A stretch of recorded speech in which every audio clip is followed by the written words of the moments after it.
સમાચાર સુરતથી પ્રાપ્ત થઈ રહ્યા છે કે જ્યાં મનપાની શિક્ષણ સમિતિની સામાન્ય સભા મળી। નવા અધ્યક્ષ અને ઉપાધ્યક્ષની નિમણૂક બાદ પહેલી સામાન્ય સભા મળી। લોકસભાની ચૂંટણી પહેલા યોજાનાર આ છેલ્લી સામાન્ય સભા છે। ચૂંટણી પહેલા મળનારી મહત્વની સામાન્ય સભામાં મહત્વના નિર્ણય લેવાઈ શકે છે।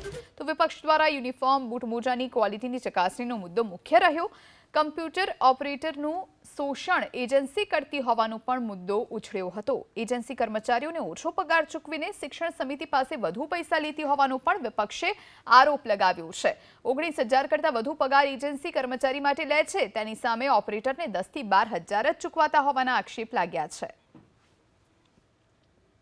દરેક સ્કૂલમાં વાર્ષિક ઉત્સવ અને વિદાય સમારંભના આયોજન ચાલુ હતા।